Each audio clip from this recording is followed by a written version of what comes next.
देश को मालूम पड़ा है, जिसके लिए प्रधानमंत्री जी ने कहा था पार्लियामेंट के अंदर, मैंने खुद ने सुना कि ये आपने जो है मनरेगा शुरू किया है, इसको मैं बंद नहीं करूंगा, इसको मैं कांग्रेस के स्मारक के रूप में रखूंगा। आप कल्पना कीजिए, वही प्राइम मिनिस्टर को बार बार बढ़ाना पड़ रहा है प्रोविजन उसके लिए, स्थिति बनी है। तो कई बातें ऐसी होती है जो समझ में नहीं आती अच्छे लोगों को, जो उनको भी नहीं आई थी, प्रधानमंत्री जी को भी नहीं आई थी। फिर अभी वो मणिपुर में बोल गए। आप बताइए मुझे, पार्लियामेंट के अंदर जा रहे हैं, 77 दिन हो गए, 77 डेज हो गए, उसके अंदर आपने ये सब नहीं बोला।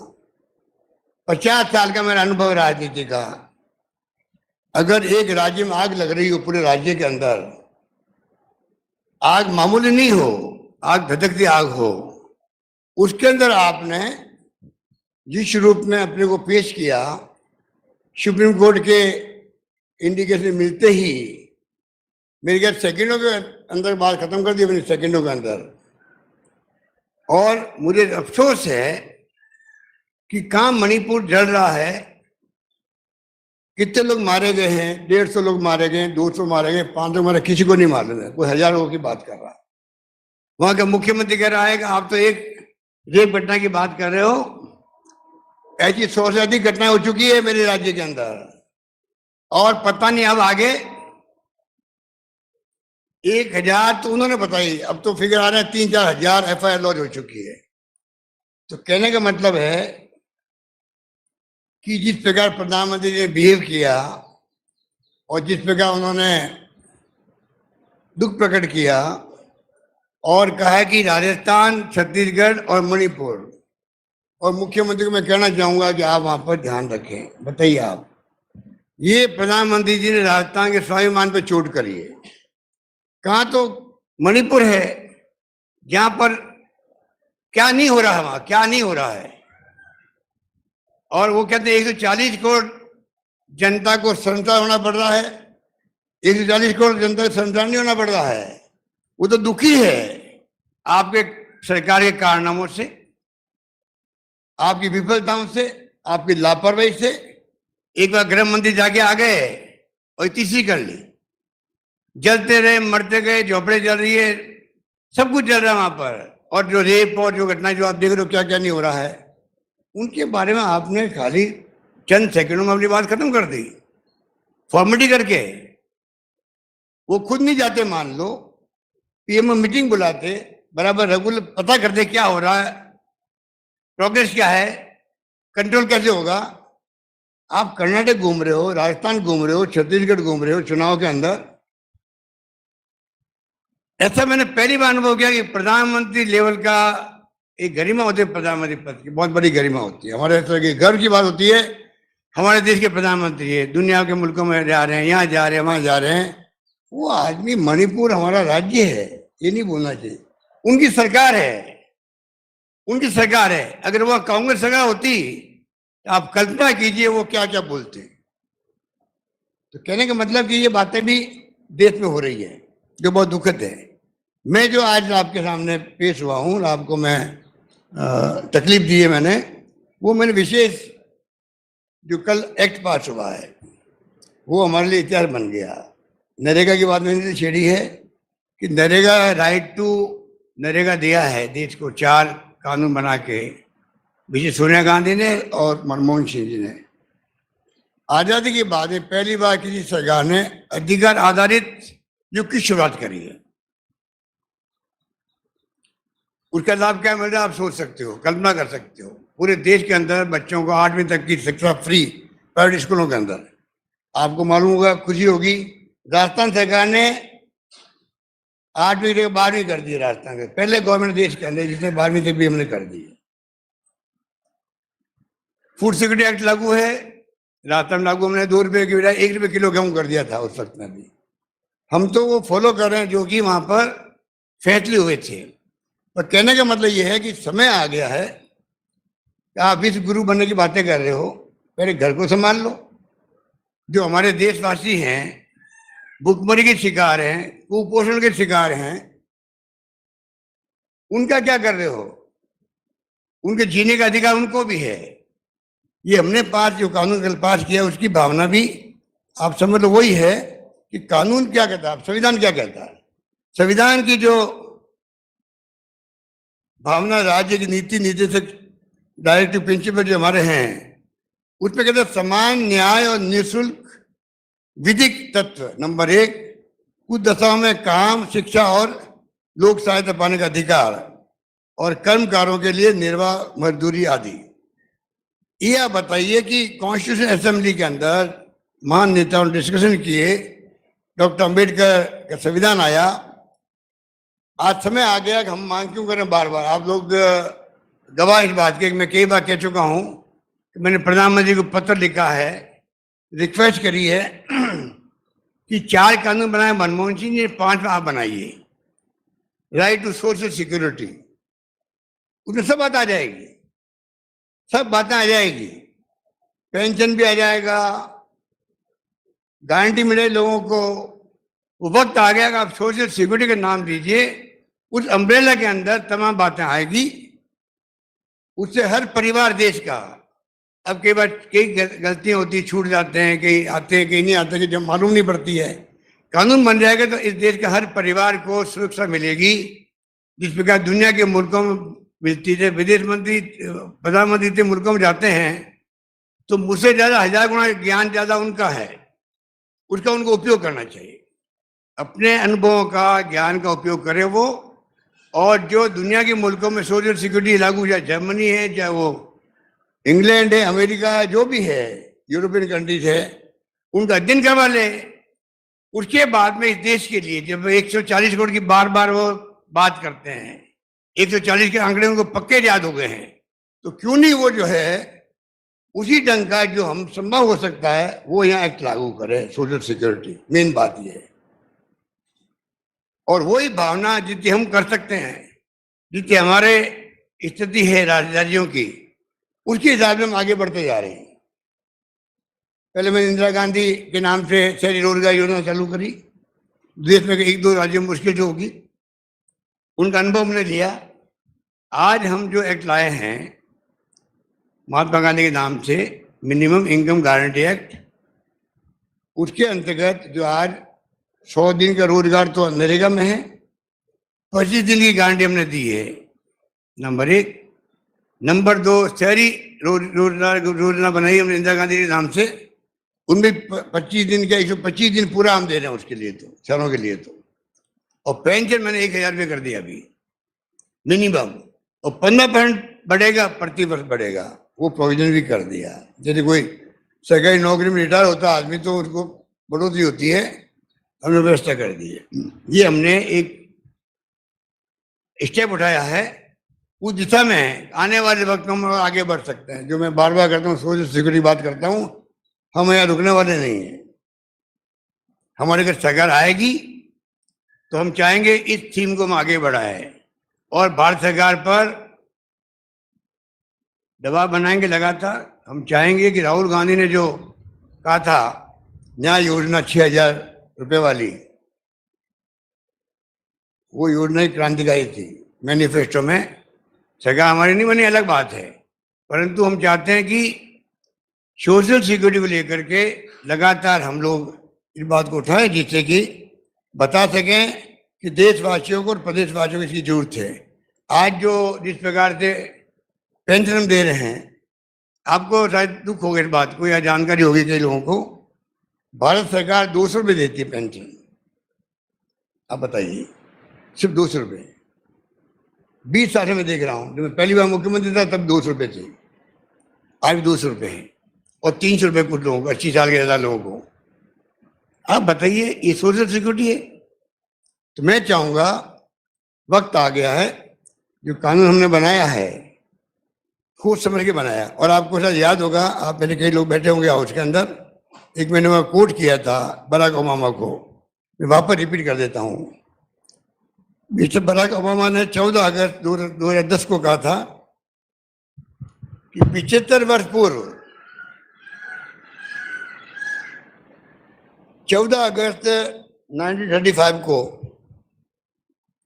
वैश्विक आर्थिक मंदी के दौर में, प्लीज आप जरा ध्यान से सुनिएगा, अब तो खैर 90 साल हो गए होंगे इस बात को, मिस्टर फ्रैंकलिन रूजवेल्ट जो वहां के प्रेसिडेंट थे, उन्होंने 90 साल पहले कल्पना करी, जो मैं आपको कह रहा हूं आज, कि वैश्विक आर्थिक मंदी के दौर में भी फ्रैंकलिन रूजवेल्ट ने सामाजिक सुरक्षा को, जो सोशल सिक्योरिटी बात मैं कर रहा हूं, कानून रूप देते हुए अमेरिका के मध्यम वर्ग के लिए आधारशिला रखी थी, जिससे यह सुनिश्चित हो सका कि वृद्धजन उम्र भर कठिन परिश्रम करने के बाद सत्सम्मान सेवानिवृत्त हो सके। इस आश्वासन को निभाना हमारी जिम्मेदारी है, जिससे हमारे बुजुर्ग, दिव्यांग और समस्त देशवासियों को सर्वदा सामाजिक सुरक्षा प्राप्त हो सके। ये अगर 80-90 साल पहले अमेरिका के मुल्क में बात हुई है, वैसे लंबा कोट इनका है, उसमें उन्होंने ये भी कहा था, अभी मैं लिख के नहीं लाया हूँ, ये कहा था हम इन शक्तियों को, जो जैसे मैं एनपीएस की बात करता हूँ ओपीएस के मुकाबले, उसने उस वक्त कहा है, इन शक्तियों को हम बाजार के डिपेंड नहीं करवा सकते हैं। वही बात जो आज मैं कहता हूँ शेयर मार्केट और आप म्यूचुअल फंड पे आधारित करो एनपीएस को, उस वक्त उसने कहा था कि हम इनको, सरकार को जो है ऐसा फंड नहीं बना सकते कि आप डिपेंड उनके ऊपर हो जाओ मार्केट पर। इस सरकार के दायित्व हम कैसे इनकी सोशल सिक्योरिटी करें। इसलिए मैं कहना चाहूँगा, कोविड के बाद में जो स्थिति बनी है और विशेष बन गई है, कोविड के बाद में जो है स्पीड बनी है, वो स्पीड जो है लोग समझ नहीं पा रहे हैं। अच्छे अच्छे पत्रकारों मित्रों का उस दौरान के अंदर एक दूसरे पत्रकार की बात क्यों करूं, आप लोग तो भुगतभोगी हो, आपके मालिकों ने तो जो आपके साथ बिताई है कोई बिता नहीं सकता। मैं मालिकों की बात करता हूं तो मालिक सोचते हूँ कि हमारे खिलाफ बोल रहा है, खिलाफ नहीं बोल रहा हूं मैं। कई मालिकों ने ध्यान नहीं रखा, कई मालिकों ने 70,000 की 50,000 कर दिया, 50 का 30 कर दिया। कोविड खत्म हो गया है, विज्ञापन की भरमार है रोज अखबार के अंदर, इतने विज्ञापन आते हैं कि सरकार का विज्ञापन के लिए जगह नहीं मिलती उनको, तब भी वो 30 का 50 करने तैयार नहीं है। वो तो अलग मिसमैटर है आपका। पर ये दुख है इस बात का कि वो सोचे कुछ भी। मैं ये मानता हूं कोविड के बाद में स्थिति इतनी नाजुक हुई परिवारों की, स्वाभिमान के लोग हैं, बोलते नहीं है, मन में सोचते हैं यार क्या हो रहा है। बहुत हालत खराब होगी लोगों की, कई लोगों के घरों में लोग मर गए बेचारे। हमने उन सबको नौकरी देने का तय किया है राजस्थान में। एकमात्र राजस्थान राज्य होगा मेरे ख्याल है जिसने नौकरी प्रति परिवार, जहाँ पर बच्चे ऑर्फन हो गए हैं, नौकरी हम दे रहे हैं उन लोगों को।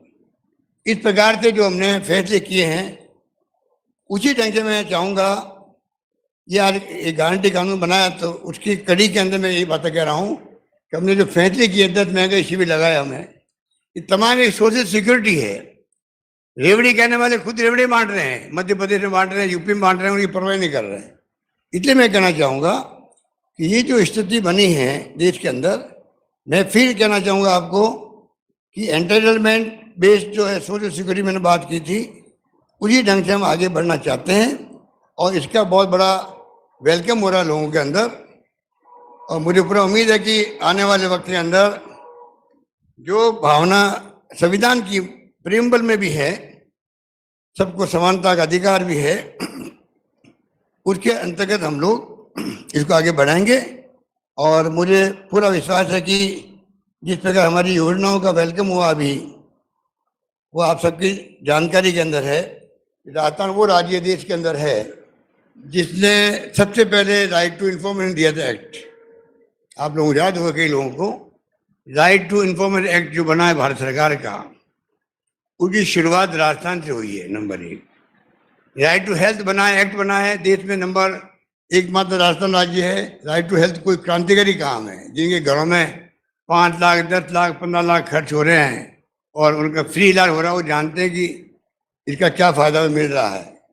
तो आप सोच सकते हो दूसरा कानून भी हमने बनाया है यहाँ पर।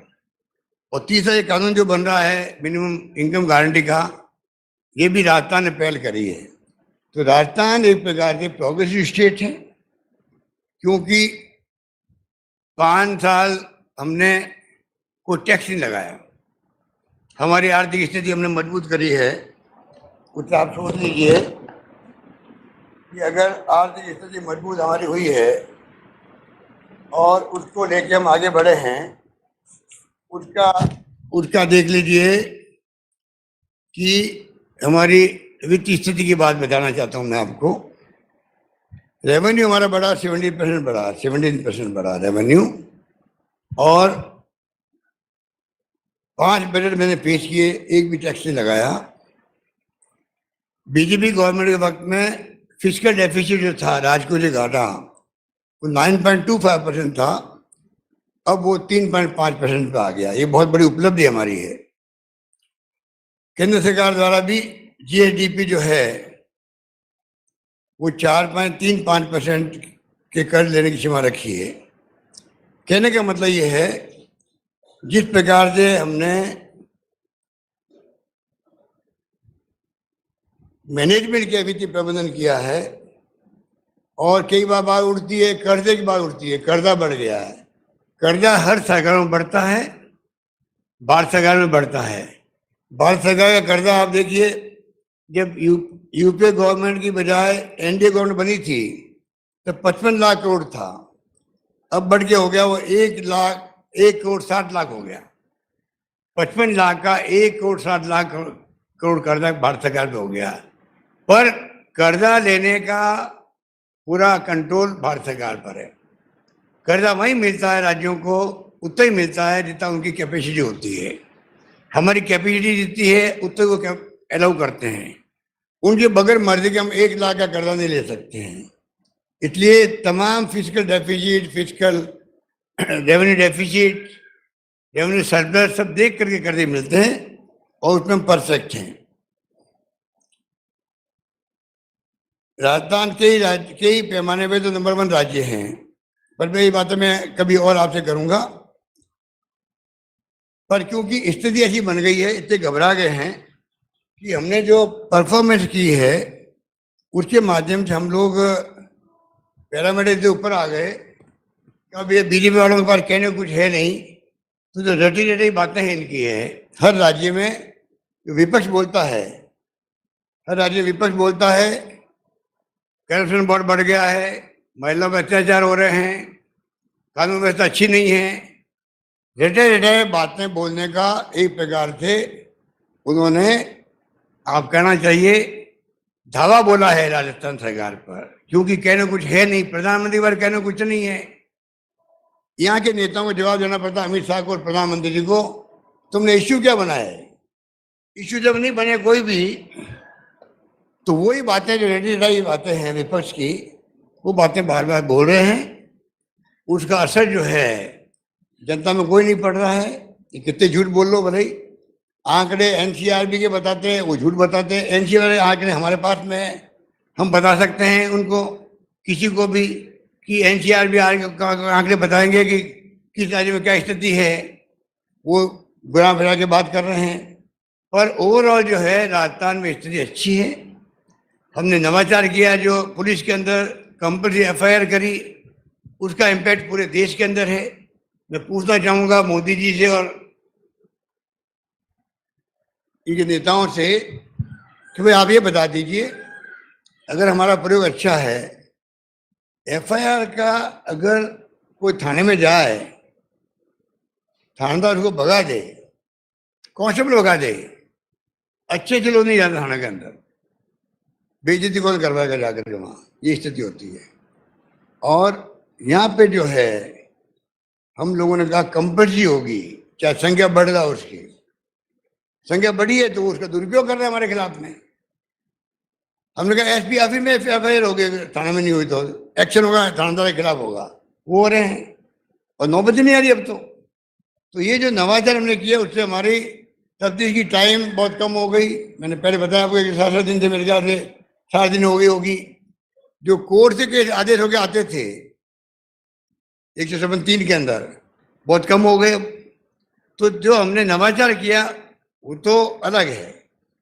और बदनाम करने के लिए, झूठे बदनाम करने के लिए इनके रोज मीडिया से बात करते हैं, रोज मीडिया से बात करते हैं, और उसी रूप में ही लोग जनता गुमराह करने का अभियान चला रखा है रोज का। वो कौन सा इन्होंने नारा दिया है? नहीं सहेगा राजस्थान। अब इनको पूछो कि हमारे तो स्कीम है उनको तो वो वेलकम कर रहा है, आपको नहीं सहेगा, आपको नहीं सहने वाला है। तुमने इतना निकम्मापन दिखाया क्यों है आपने? 4.5 साल में आपको इश्यू नहीं बना पाया सरकार के खिलाफ में। जनता जवाब देगी इनको आने वाले चुनाव के अंदर। अब आप बताइए, प्रधानमंत्री जी 27 तारीख को आ रहे हैं सीकर के अंदर, और किसानों को 20,000 करोड़ रुपए दे रहे हैं किसान सम्मान निधि। मार्केटिंग की तो मैंने कह दिया आपको, मार्केटिंग में मोदी जी का मुकाबला कोई नहीं कर सकता। मार्केटिंग से चल रहा मामला उनका। अब बताओ 20,000 करोड़ के लिए सीकर में पूरे देश भर के जो है किसान, उनको जो है डीबीटी करेंगे वो सिर्फ 20,000 करोड़ पे। संख्या पता नहीं कितनी है किसानों की, हैं? 9 करोड़ लोगों को, 9 करोड़ लोगों को डीबीटी करेंगे वो। और आप देखो कृषि बिजली की हम सब्सिडी दे रहे हैं राजस्थान के अंदर, खाली एक योजना की कृषकों को, वो 20,000 करोड़ की है। अब कल्पना कीजिए क्या मार्केटिंग कर रहे हैं वो। हम 1 करोड़ लोगों को पेंशन दे रहे हैं 12-13 हजार करोड़ रुपए लगा करके। तो कहने का मतलब है कि जो मैं बार बार बोलता हूँ, इनकी कथनी में करने में अंतर है। हमारी जो योजनाएं हैं सरकार की और जो हमारे फैसले हैं, उससे घबरा करके इन लोगों ने ये तय किया किस प्रकार सरकार को बदनाम करें, उसी में लोग लगे हुए हैं। मुझे उम्मीद है कि जिस प्रकार का माहौल बना है राजस्थान के अंदर, उसे घबरा करके बौखला गए हैं, और इसीलिए इनके पास पूरी कैबिनेट है। प्रधानमंत्री जी, रक्षा मंत्री जी आ गए हैं। प्रधानमंत्री 6ठी बार आ रहे हैं मेरे ख्याल से सीकर के अंदर, 5वीं-6ठी बार आ रहे हैं। और साथ में आपके अमित शाह जी, नड्डा साहब आते ही हैं तो भी शुरुआत के लिए।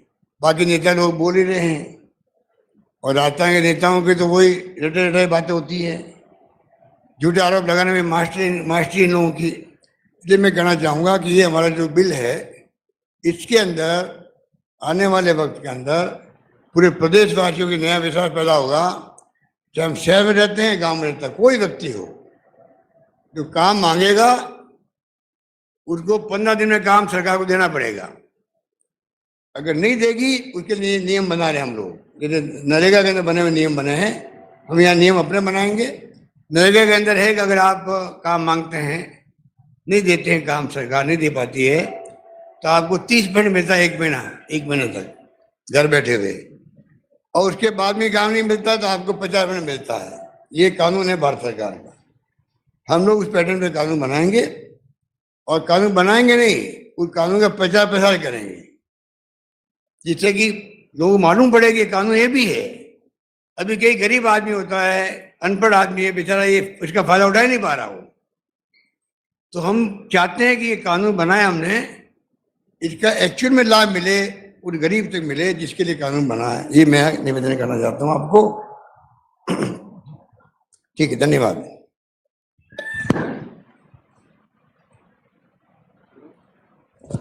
बहुत बहुत धन्यवाद माननीय मुख्यमंत्री महोदय।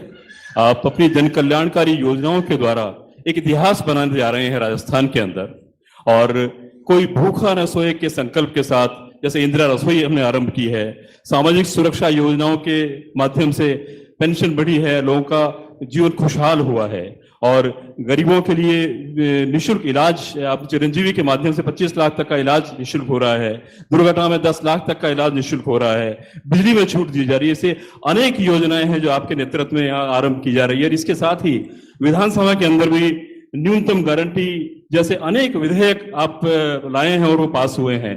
तो इस संबंध में मैं चाहूंगा कि यहाँ हमारे बीच प्रदेश भर के पत्रकार इकट्ठे हुए हैं, और दिल्ली से पत्रकार इकट्ठे हैं, कई पत्रकार ऑनलाइन इस कॉन्फ्रेंस से जुड़े हुए हैं।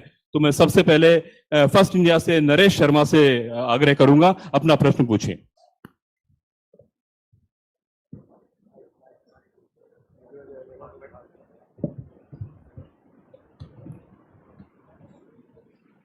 नमस्कार मुख्यमंत्री जी। मेरा सवाल ये है कि जो ये विधेयक कल पास किया गया था और कल ये जो विधेयक पास किया गया था और सदन में हमने सुना था, अधिकांश जो विपक्ष के नेता है वो इसका विरोध कर रहे थे। तो क्या वो चाहते हैं कि ये जो न्याय है, जो गारंटी है, ना मिले, या फिर वो आपकी योजनाओं से घबराए हुए हैं? दूसरा मेरा सवाल, क्या जो युवाओं को बेरोजगारी भत्ता मिलता है भविष्य में, उसको भी इस के तहत लेके आएंगे आप? देखिए, आपने अच्छा क्वेश्चन किया है।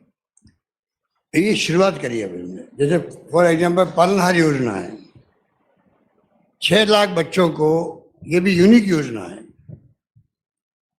और उसमें 6 लाख बच्चे जो बेचारे अनाथ हैं या तकलीफ में हैं, दिव्यांग हैं, उनको पालना सरकार द्वारा। अब तो मैंने 1000-1500 कर दिए हैं प्रति माह, 2500 तक भी है। ये बहुत यूनिक योजना है। मैं कई बार कहता हूँ, वो 6 लाख बच्चे अगर नहीं पलते माँ बाप दादा दादी के पास में, या और काका काकी के पास में, या और कहीं पर, तो उनमें कितने लोग पता नहीं क्या किस दिशा में जाते हैं, जो दिशा एंटी सोशल होती है। तो कितना बड़ा काम राजस्थान सरकार कर रही है, 6 लाख बच्चों को डेयरी मिलकर। जैसे अभी आपने कहा, अब मेरे दिमाग में आ रहा है कि हो सकता है अगली बार सरकार हमारी आए, हम इसको भी गारंटी एक्ट में डाल दें। नहीं, इनकम एक कानून बनाया हमने, मिनिमम इनकम गारंटी, इसमें उसको डाल दें। अभी वो प्रशासनिक आदेश से है, उसमें और इसमें फर्क है। इसमें डालने के बाद में अधिकार बन जाता व्यक्ति का, उसका बेनिफिट लेने का अधिकार बन जाता है। इतना ही फर्क है। प्रशासनिक आदेश में आदेश है, कई बार फिरते रहते, पेंडिंग एप्लीकेशन पड़ती रहती है। गारंटी दे दो आप, तो सरकार को फिर करना ही पड़ेगा उसको। इतना बड़ा फर्क है। हेलो, अगला रोहित परिहार, इंडिया टुडे से। ये नरेगा के बारे में जैसे कई बार कहा जाता है कि इसमें अनप्रोडक्टिव वर्क में काफ़ी पैसा खर्च हो जाता है, तो आपकी ये जो मिनिमम इनकम स्कीम है, ये नरेगा से कैसी डिफरेंट होगी? इसमें आपने कुछ एस्टिमेट लगाया कि कितने लोगों को कितना बेनिफिट हो सकता है? और सबसे इम्पोर्टेंट, जैसे आपने थोड़ा रेफरेंस किया, इसके लिए पैसा कहाँ से आएगा? देखिए, पैसा कहाँ से आएगा? देखिए, भारत सरकार भी कई बार इसको बढ़ाती है, कई बार कम करती है, ठीक है ना। कोविड के अंदर कुछ बढ़ाया मजबूरी के अंदर, और जब गारंटी सरकार ने दी है गारंटी, तो गारंटी का मतलब है आपको फिर उनको मजदूर लगाना भी है और पेमेंट भी करना है।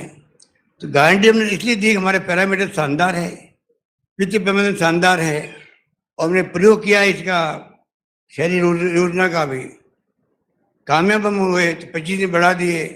इनमें जो शहरी जाति वाले लोग हैं, कथोड़ी जाति लोग हैं और दिव्यांग है गाँव के अंदर, उनको हम 200 दिन का रोजगार दे रहे हैं इसी में, नरेगा के अंदर में। उसकी गारंटी मिल जाएगी इनको। हमारे साथ इस प्रेस कॉन्फ्रेंस में ऑनलाइन जुड़े हुए हैं दिल्ली से इंडियन एक्सप्रेस से उदित मिश्रा। मैं सनी जी से आग्रह करूंगा उदित मिश्रा से संपर्क कराएं।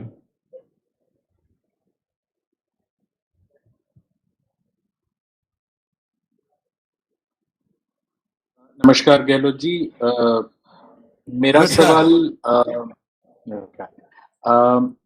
सवाल इस बात पे था कि ये पूरी जो प्रक्रिया है जिसमें सरकार उन लोगों को मदद दे रही है जिनके पास आय की कमी हो या रोजगार की कमी हो, तो क्या इसको इस ढंग से भी देखना चाहिए? जैसा मतलब एक ढंग तो ये ठीक है, अच्छा है कि सरकार मदद कर रही है, लेकिन क्या ये भी दिखाता है कि अर्थव्यवस्था की कमजोरी है ओवरऑल, कि वो उतने रोजगार नहीं बना पा रही या उतनी आय लोगों की नहीं बढ़ रही कि सरकार को आगे से आगे जाके इतनी मदद करनी पड़ रही है? क्योंकि मेरा सवाल सिर्फ इस नजर से नहीं है कि सिर्फ राजस्थान का, मेरा सवाल इस नजर से है कि पूरे देश में क्या सिर्फ यही गारंटीज के हिसाब से चल सकता है, या ये दिखा रहा है कि हमारी अर्थव्यवस्था इतनी वीक है कि सरकारों को आगे से आगे आके इतना पैसा देना पड़ रहा है? नहीं, देखिए, तो देश के सामने चुनौती यही तो है। देश के सामने चुनौती है। जो राहुल गांधी की यात्रा थी, भारत जोड़ो यात्रा, उसमें उन्होंने कहा महंगाई के साथ में बेरोजगारी नॉन वायलेंस और अमीर गरीब के बीच में खाई बढ़ती जा रही है। ये भारत सरकार को सोचने वाली बातें भी हैं कि कैसे गरीब अमीर के बीच में खाई बढ़ती जा रही है, उसको कैसे ठीक करें, इकोनॉमी को कैसे मजबूत करें। पर अगर संविधान में लिखा हुआ है, मानवीय दृष्टिकोण है, तो सुनिश्चित करना पड़ेगा कि इस देश के हर परिवार को सुरक्षा मिले, सोशल सिक्योरिटी मिले। बेरोजगारी तो बहुत बड़ी चुनौती है देश के सामने, उसको भारत सरकार जितना लेना चाहिए सीरियसली ले नहीं रही है। मोदी जी ने कहा था 2 करोड़ नौकरियां देंगे प्रति वर्ष, आज वो 40,000 नौकरियों का आज 10:30 बजे मेरे ख्याल से हुआ प्रोग्राम। अभी 40,000 50,000 नौकरियों के लिए वो खुद बैठ के अपॉइंटमेंट लेटर दे रहे हैं।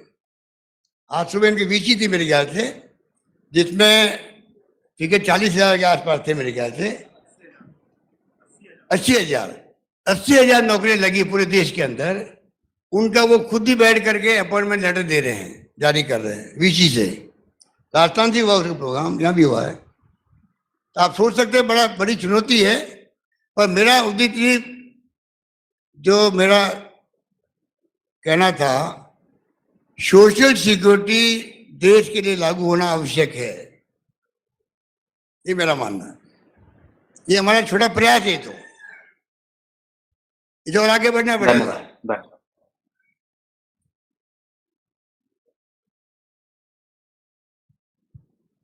Thank you Udit ji.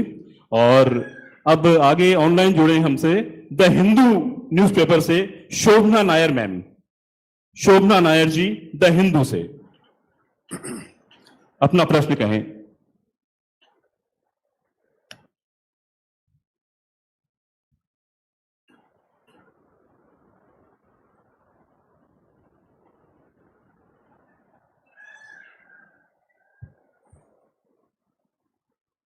शोभना जी अपना प्रश्न कहें।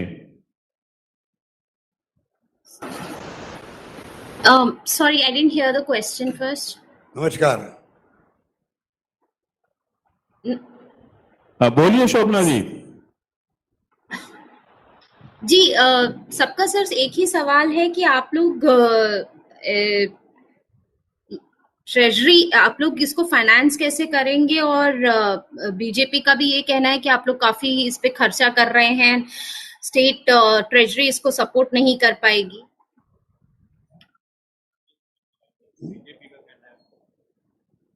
ये देखिए, बीजेपी वाले तो मुझे 5 साल यही कह रहे हैं, राजस्थान के अंदर बजट पेश कर दिया है, पैसा कहां से आएगा।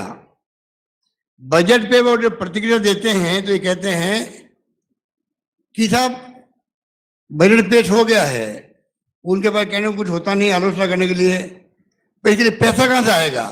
तो हमने कहा जादू से आएगा, मैजिक से आएगा, और मैंने करके दिखा दिया मैजिक। आप देखिएगा कि पहली बार मैं सुन रहा हूं हमारे एमएलए हैं या जनप्रतिनिधि हैं, वो कहते हैं ऐसा तो कभी हो ही नहीं कि जो घोषणा हुई बजट में है वो घोषणा हमारे यहाँ लागू हो रही है। पानी हो, बिजली हो, कॉलेज खोलना हो, तहसील खोलना हो, एसडी ऑफिस खोलना हो, ये पहली बार हो रहा है राजस्थान के अंदर। तो मैनेजमेंट हम लोग कर रहे हैं अच्छा, और इसलिए मैंने कहा रेवेन्यू हमारी बढ़ती जा रही है और बढ़ाएंगे हम इसको।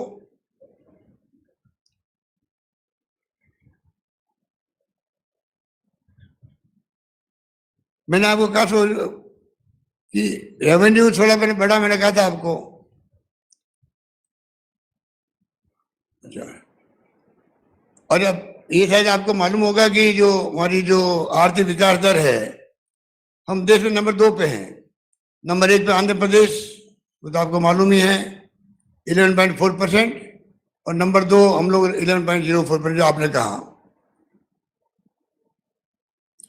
इसलिए आप निश्चिंत रहें, हम लोगों ने अगर ये कदम उठाया है सोच समझ के उठाया है। Thank you ma'am. और अगला प्रश्न सचिन सैनी, हिंदुस्तान टाइम्स।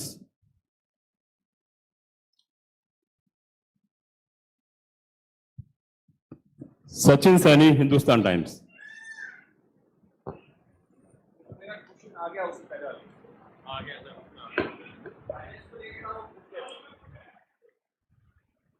सैनी, मैं नीरज शर्मा, अमर उजाला से।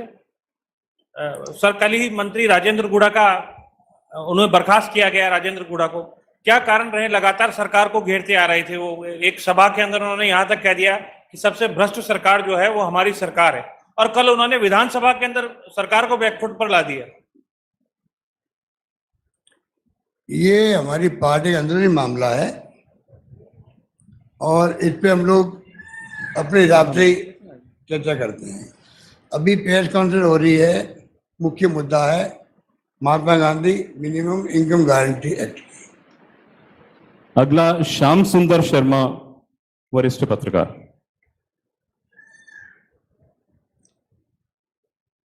हेलो सीएम साहब, क्योंकि राहुल गांधी ने एक 72,000 रुपये सालाना देने की बात कही थी इलेक्शन में, और उसी के तहत आप उस गारंटी को इस बिल के माध्यम से देने की बात तो कर रहे हैं, लेकिन क्या ये कब तक लागू हो पाएगा? क्योंकि अभी गवर्नर के साइन होने, उसके बाद कितना टाइम दे पाएंगे? महीने भर, 2 महीने, फिर आचार संहिता लग जाएगी। तो क्या संदेश आने वाला है? प्रधानमंत्री के मंच पे आप बार बार कहते हैं, आपने तो करके दिखा दिया, अब फिर भी मंच शेयर करके कहेंगे आप हमारा वाला कानून भी लागू कर दो। आपका अच्छा क्वेश्चन है। मैं कहना चाहूँगा कि ये जो हमने एक्ट बनाया है और हम चाहेंगे 15 अगस्त तक जो है इसके नियम बनने पड़ेंगे। वो गवर्नर साहब के आदेश के साइन होकर आएगा तभी कानून बनेगा, परंतु हम कोशिश कर रहे हैं इसके नियम कायदे जो हैं वो भी हम 15 अगस्त तक बना दें, जिससे कि जल्दी लागू हो सके।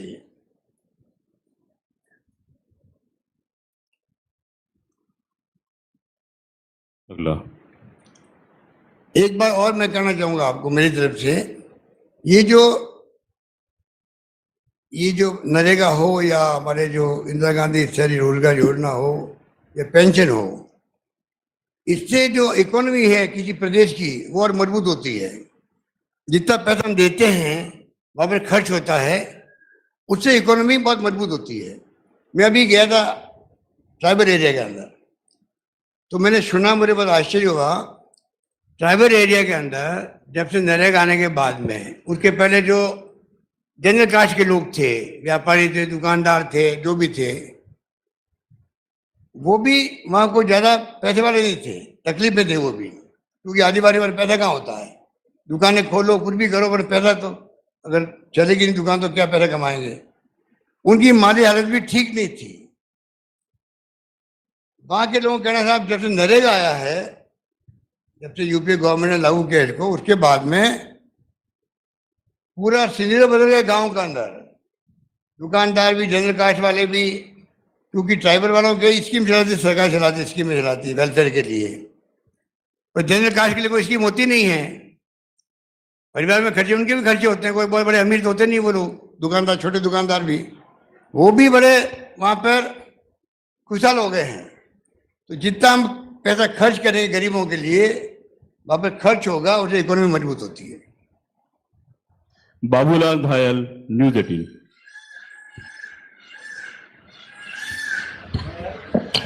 मुख्यमंत्री जी, आप कह रहे हैं कि पॉजिटिव एटमॉस्फेयर है, तो फिर एक बर्थ भी खाली हो गया आपके यहाँ, मंत्री का पद भी खाली है, तो अब सरकार जब इतना ही बेहतर कर रही है, तो क्या आने वाले दिनों में कुछ नए मंत्री और बनाए जा सकते हैं? विधानसभा में भी उपाध्यक्ष बनाया जा सकता है, या चर्चाएं चल रही, कोई डिप्टी सीएम भी हो सकता है, तो इस बारे में जनता जरूर जानना चाहती है प्रदेश की। आज आपने सुझाव दिया, मैं इसको दिखाता हूँ। हमारे बीच आउटलुक अखबार नई दिल्ली से आए हुए हैं अभिषेक उपाध्याय, वो अपना प्रश्न करेंगे। सर, मेरा सवाल ये है कि जब गारंटी आप देते हैं, स्टेट की तरफ से जब गारंटी देते हैं, तो उसको इंश्योर करने का कोई एक बेसिस होता है, आधार होता है, और इतने बड़े राज्य में जनगणना हमारे पास नहीं है। 2011 के आंकड़े हैं हमारे पास, तो जो भी सोशियो इकोनॉमिक इंडेक्स है वो 12 साल पुराना है। तो इसको ओवरकम करने का तरीका क्या है? क्योंकि सेंसस तो केंद्र सरकार तय करेगी, तो क्या कोई सोशल सिक्योरिटी कार्ड बनाएंगे, कोई अपना सेंसस करवाएंगे? मतलब इसका प्रणाली क्या होगा इसका? ये देखिए, वैसे तो हम भारत सरकार से मांग कर ही रहे हैं। जो हमारे रायपुर के कांग्रेस अधिवेशन के अंदर ही मांग हुई थी, जातिगत जनगणना शुरू हो, तो सेंसर की जगह सेंसस है। भारत सरकार को चाहिए कि आप डिले क्यों कर रहे हो बार बार, सेंसर करवाना चाहिए आपको, नंबर 1। नंबर 2, आप कह रहे हो कि आप इनको कैसे अंदाज करेंगे कितनी प्रॉब्लम हो गई है। तो आप जानते हैं कि भारत सरकार के फॉर्मूले तो हैं, NSSO के फॉर्मूले होते हैं कि आप जब कभी स्कीम बनाते हैं, नई स्कीम बनाते हैं, तो पिछली जनगणना से आगे जनगणना में कितने साल बीत गए हैं, एक सेट फॉर्मूला भारत सरकार का होता है, उसके अंतर्गत अंदाज कर लेते हैं, अंदाज ही काम चलता है। और मैं इतना कह सकता हूँ, आपको गारंटी दी है तो इनको सुनिश्चित करने के लिए दी है कि सबको रोजगार मिलेगा। और सबको रोजगार मिलेगा। उसी ढंग से जो हमने कार्ड बनवाए, अभी हम जन आधार कार्ड बनवाए हैं। हम लोग महिला सशक्तिकरण के लिए 1,35,00,000 महिलाओं को स्मार्टफोन बांटने जा रहे हैं, और 1,93,00,000 परिवार है राजस्थान में करीब करीब। उसमें से आपको आश्चर्य होगा, खुशी होगी, अभी लगभग 1,60,65,00,000 तक पहुंच गए हैं परिवार तक, जो हमें आके उन्होंने कार्ड लिए, हमारे गारंटी कार्ड 10 कार्ड। 25 लाख का बीमा कोई मामूली बात तो नहीं है। प्रधानमंत्री जी ने, मैंने खुद ने देखा, तो बहुत बड़ा एक बोर्ड दिखा रहे हैं खुद हाथ में पकड़ करके, देखो 5 लाख का बीमा दे रहा हूँ भाइयों में आपको, भाइयों और बहनों, वो 5 लाख का बीमा दे रहा हूं मैं आपको। और यहाँ आके वो लॉन्च करने वाले थे बीकानेर के अंदर, मालूम पड़ा राजस्थान 25 लाख का बीमा है। तो यहाँ के नेताओं ने कहा साहब ये उल्टा हो जाएगा हमारे लिए, तो वो फिर प्रोग्राम कैंसिल किया यहाँ पे। तो आप बिल्कुल ठीक कह रहे हैं, आबादी बढ़ती, उसके हिसाब से जनगणना करके, अंदाज करके फिर स्कीम बनाई हमने। अगला प्रश्न पीयूष शर्मा, ANI।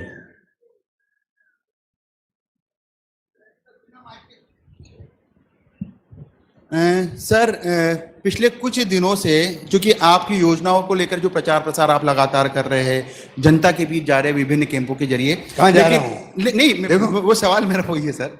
लेकिन पिछले कुछ दिनों से चूंकि सरकार के लीडर, मुखिया, आप CMR में है पांव की चोट के कारण, तो जो माहौल बना था पिछले 15 दिन पहले या 20 दिन पहले, उसके बाद ये माहौल आगे बढ़ पाया? आपने तो पूछा नहीं चोट लगी कैसे। चलो ठीक है, बोलो।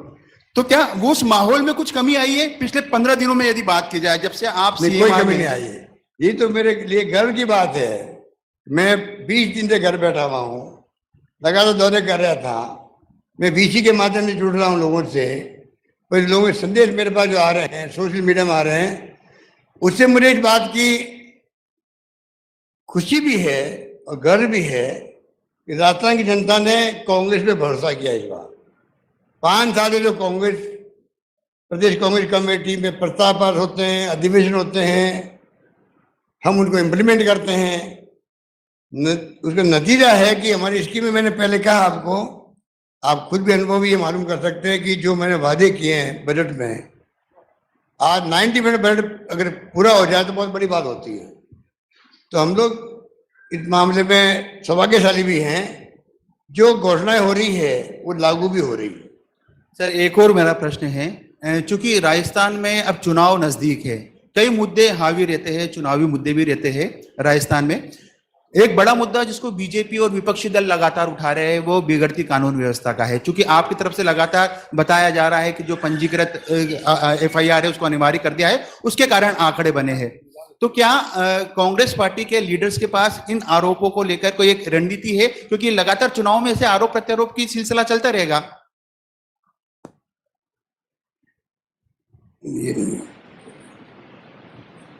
देखिए, वैसे NCRB की जो है आंकड़े, प्रति लाख जनसंख्या पर महिलाओं के विरुद्ध अपराधों में देश में भाजपा शासित प्रदेश जो है असम, केंद्र शासित प्रदेश दिल्ली, उड़ीसा, हरियाणा, तेलंगाना टॉप 5 पर है। ये आंकड़े मेरे नहीं, NCRB के हैं। एनसीआर का पहला पेज खोलोगे आप किताब का, उसमें लिखा होगा कि संख्या बढ़ी है केसेज की, उससे अंदाज नहीं लगा सकते कि वहाँ क्राइम कितना है। वो मैंने आपको शुरू में कह दिया, संख्या मैंने बढ़वाई है। मैं अपने अनुभव से कह सकता हूँ कि मेरे कोई वकील से बात कर रहा हूँ, डॉक्टर से बात कर रहा हूँ, वो जाते हुए डरते हैं थाने के अंदर। कोई छोटी मोटी घटना भी हो गई है, बेइज्जती हो गई है, नहीं जाते हैं वहां पर, बड़ी बेइज्जती हुई। मैंने क्या किया है, तमाम थानों के अंदर स्वागत कक्ष बनवा दिए, वेलकम रूम बनवाए उनके लिए। ऐसा कभी है हिंदुस्तान के अंदर? हर थाने में वेलकम रूम, 1-2 थाने बच्चे होंगे, वहाँ स्वागत कक्ष बने हुए वहां पर। उसके मायने ये है कि आधा तो कम से कम उनको पुलिस वालों को शर्म आने लग जाती है, संकोच होता है यार कि ये स्वागत कक्ष बना हुआ, लोग क्या सोचेंगे मैं ढंग से बात नहीं कर रहा हूँ। देखो ह्यूमन नेचर होती है।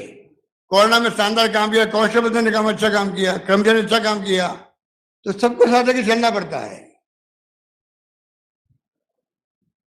तो मेरा मानना है कि हमारी अप्रोच बिल्कुल ठीक है। अगला प्रश्न P Joychen, times of India से। Mic mic. सर मेरा क्वेश्चन है ये, बीजेपी बोलता है आपने एक कानून वगैरह लेके आया, ये बहुत लेट लेके आया, ये आपको तो क्या है, आपको नहीं करना, अगले आने वाला गवर्नमेंट को करना है, इसके बारे में आप क्या बोलेगा?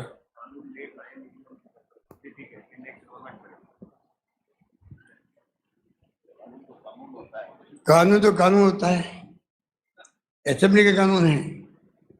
अब नरेगा को मोदी जी ने कहा स्मारक के रूप में रहेगा, खत्म कर पाएंगे क्या वो? एक बात मैं कहना भूल गया, जो आपने कहा था अभी पिछले क्वेश्चन में, कि देखिए ये जो माहौल खराब कर रहे हैं, ये इतने बौखला गए, इतने घबरा गए हैं, इनके पास कहने कुछ है नहीं। रटी रटी बात होती है विपक्षी पार्टियों की हमेशा। करप्शन बहुत है प्रदेश के अंदर, महिलाओं पर अत्याचार हो रहे हैं, शुरुआत हो रही है, ये 2-3 बातें लगातार बोलते लोग बात, वही बातें यहाँ बोलने जाने लग गई है।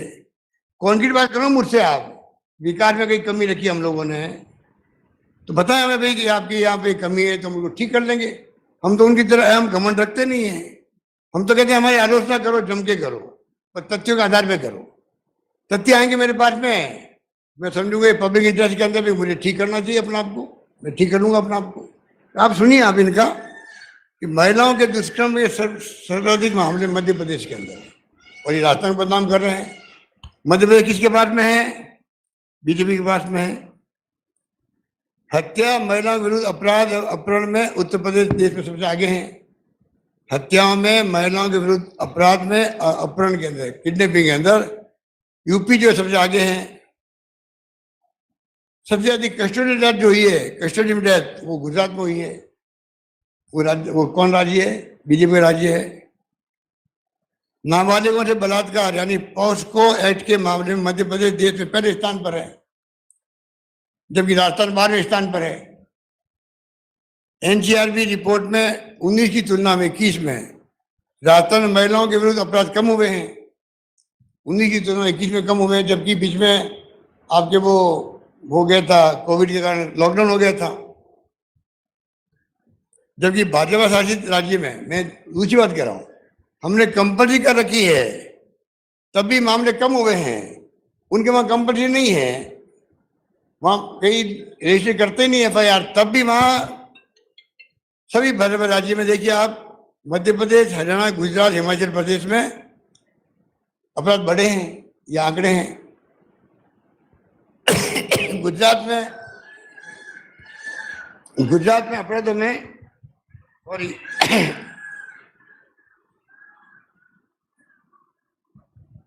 गुजरात में अपराधों में 69% की बढ़ोतरी, सुनिए आप। हरियाणा में 24% बढ़ोतरी, मध्य प्रदेश 20% बढ़ोतरी हुई है। राजस्थान में FIR की अनिवार्य पंजीकरण नीति के बावजूद 21 में, वो तो मैंने बता दिया आपको कि तुलना में 5% अपराध कम हुए हैं। जबकि MP, हरियाणा, गुजरात, उत्तराखंड समेत 17 राज्यों और केंद्र शासित प्रदेशों में अपराध अधिक दर्ज हुए हैं। ये आंकड़े हैं। इसलिए ये जो जानबूझ के मुझे मालूम है, अब मीडिया वालों को चाहिए जम के उनकी बात को सपोर्ट करे, मुझे दिक्कत नहीं, सपोर्ट नहीं करे, उनकी बात तथ्यों पे है, क्योंकि मीडिया की जिम्मेवारी भी है वो देखे वो बोलने वाला क्या बोल रहा है, क्यों बोल रहा है।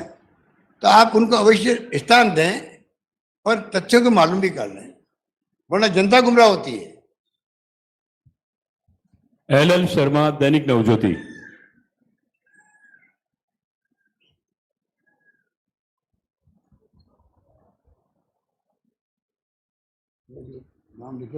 LL शर्मा।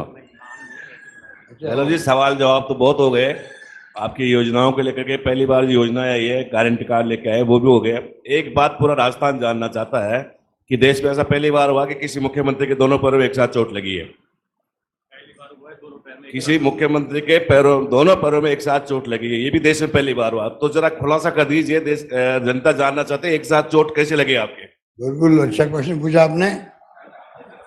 ये रिसर्च का विषय है, ये ठीक बोल रहे हैं कि डॉक्टर कह रहे हैं कि हमारी जिंदगी में 30 साल की सर्विस हो गई है, 28 की हो गई है, ऐसा केस नहीं आया कि दोनों अंगूठों में फ्रैक्चर हो गया एक साथ में।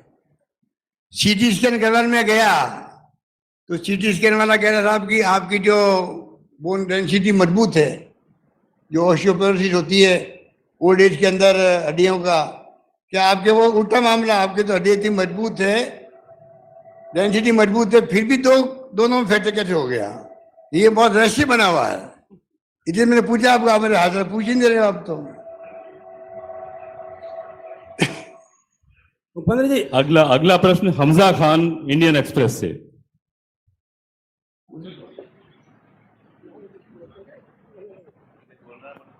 सर, सरकार काफी सारे महत्वपूर्ण बिल लेकर आई है, भले ही RTH हो, मिनिमम इनकम गारंटीड बिल हो, गिग वर्कर्स के लिए हो।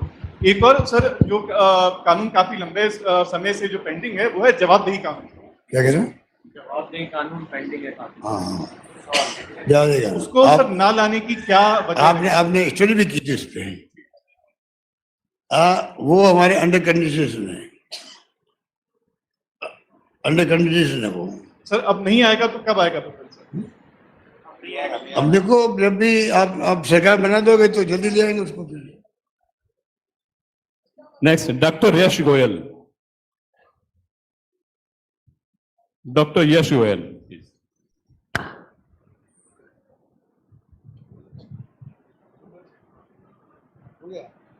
मुख्यमंत्री जी, अभी बेंगलोर में जो है इंडिया यूनाइटेड फ्रंट 26 लोगों ने बनाया, 26 पार्टियों ने यूनाइटेड होकर के इंडिया, और एक है NDA। तो इनके बारे में आपकी क्या राय है? उसके बारे में आपने कुछ नहीं बताया कि वो NDA पे बहुत जोर दे रहे हैं और हम इंडिया पे जोर दे रहे हैं आप लोग। तो राजस्थान में इसका क्या एप्लीकेशन होगा या नहीं होगा चुनाव में? क्या कह रहे हैं? इंडिया तो इंडिया है, इंडिया देखिए, ये तो स्वाभाविक है, बनना ही था, क्योंकि जो हालात देश के हैं, अगर गोदी मीडिया छोड़ दें, गोदी मीडिया को लेकर जो बोलते हैं कई लोग, अच्छा नहीं लगता उन लोगों को, पर ये हकीकत है इस देश के अंदर जिस प्रकार से लोकतंत्र खतरे के अंदर है, संविधान की धज्जियां उड़ रही है।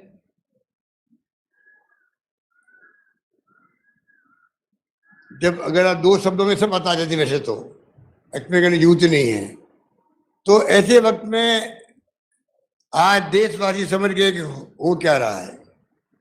आज जो ये प्राइम मिनिस्टर जी और हमारे अमित शाह जी जो भाषा काम ले रहे हैं, ये भी बोखलाई भाषा इनकी है। ये जो है जिस प्रकार बोल रहे हैं, वो कॉन्फिडेंस नहीं रहा इन लोगों के अंदर बोलने का। ये राजस्थान वाले क्या बोल रहे हैं? मुख्यमंत्री अपने बेटे को बचाने के लिए या बढ़ाने के लिए, प्रधानमंत्री स्तर के आदमी अगर ये कहे कि मुख्यमंत्री अपने बेटे को बढ़ाने के लिए क्या काम करे, पता नहीं क्या बोले होंगे वो, भगवान जाने। वो तो मेरा बेटा वैभव गहलोत तो आप जानते हो, मुझे कहना यूथ नहीं आप लोगों को। अब मुझे कोशिश करनी पड़ेगी कि मैं कभी आज तक तो उसके लिए सोचा नहीं है, आगे मैं ध्यान रखूं उसका। और अगला प्रश्न सुशांत पारीक। सर नमस्कार। सर पहला तो ये कि पूरा प्रदेश आपके स्वास्थ्य को लेकर चिंतित है, तो ये भी बता दें कि वापस अब फील्ड में आप कब आ रहे हैं सर? एक बुलेटिन, आपका हेल्थ बुलेटिन भी जारी हो जाए। दूसरा सवाल ये सर कि पेपर लीक को लेकर सरकार ने कानून सख्त किया है, लेकिन आरपीएससी के सदस्यों की जो नियुक्ति है, उनका जो चयन है, उसके सिस्टम को पारदर्शी बनाने के लिए भी आवाज उठ रही है सर। क्या सरकार कोई विचार कर रही है उस संबंध में? देखो, ये विचार तो कर रहे हैं, क्योंकि ये जो पूरे बात को कहते हुए लगता है, दुख भी होता है कि कल विपक्ष के लोग बोले थे हाउस के अंदर इसको भंग कर दो। मुझे अफसोस होता है कि आप इतने राजनीति में मंत्री रहे हो या नहीं रहे हो, जो भी है, नेता लोग ऐसी भाषा बोलते हैं, मुझे बहुत दुख होता है। ये तो इतनी नॉलेज तो होनी चाहिए आदमी को कि ये संविधान के अंतर्गत बॉडी बनी हुई है, कोई भंग कर नहीं सकता इसके अंदर। ये तो नॉलेज होनी चाहिए ना आदमी को। वो ऐसे सवाल उठाते हैं, उनका क्या जवाब दें बताओ? हाँ, ये बात है, हम चाहते हैं कि जैसे कानून कल पास किया हम लोगों ने, ये जो उनको सजा बढ़ाने का आजीवन कारावास का, तो मामूली बात तो नहीं है। देश में एकमात्र राजस्थान राज्य जहाँ ये कानून बना मेरे ख्याल से संभवतः, तो हम हर कदम उठा रहे हैं जिससे कि पेपर लीक बीमारी नहीं हो। अब क्या होता है, जो काम हम कर रहे हैं, करीब 3 लाख से अधिक नौकरी हम दे रहे हैं, वो बात तो पीछे चली जाती है। बच्चों को गुमराह करने के लिए इनके पास है क्या सामान? इनके पास कोई सामान है ही नहीं बीजेपी के पास में।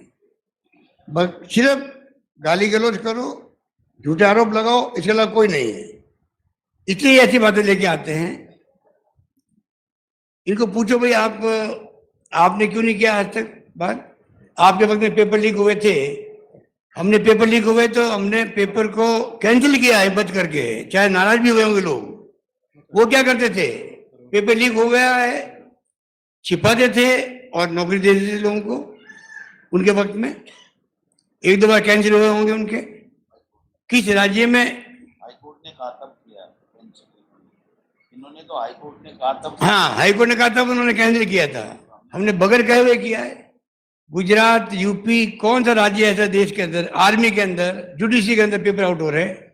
हमने यहाँ कम से कम 200 लोगों को पकड़ा है, जेलों में भेजा है। यहाँ पर जितना कड़ी कार्रवाई हमने करी है, किसी राज्य ने नहीं करी है।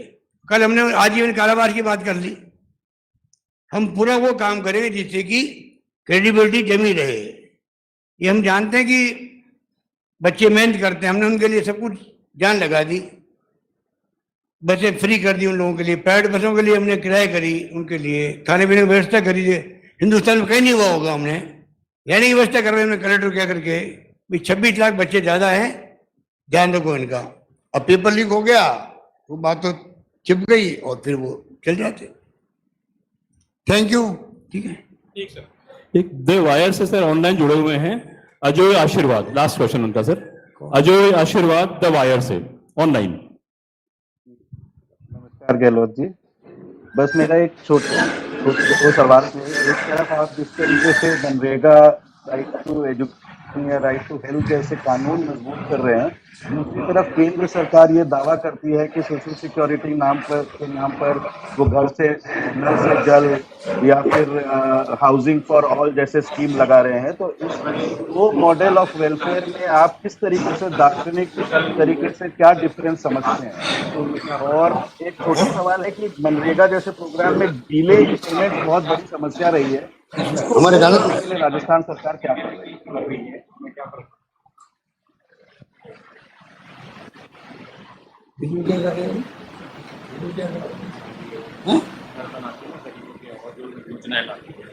देखिए, वो योजनाएं जो है बीजेपी की योजनाएं तो वही है जो पहले यूपीए गवर्नमेंट की नाम बदल दिया उन लोगों ने।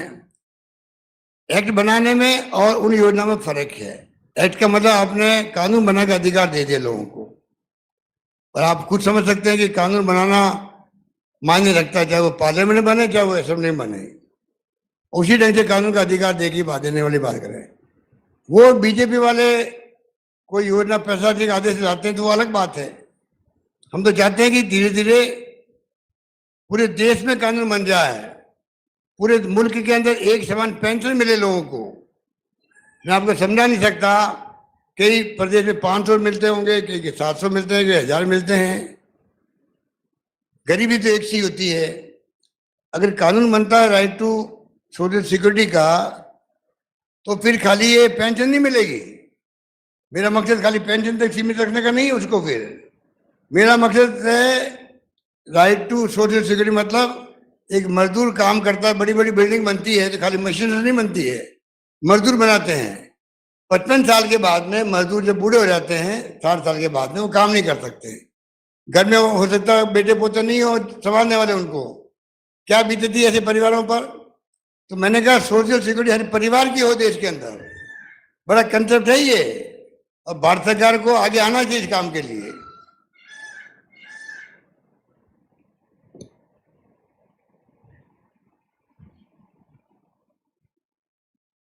हमारा तो पेमेंट भी जो है शहरी रोजगार योजना का भी ऑनलाइन है।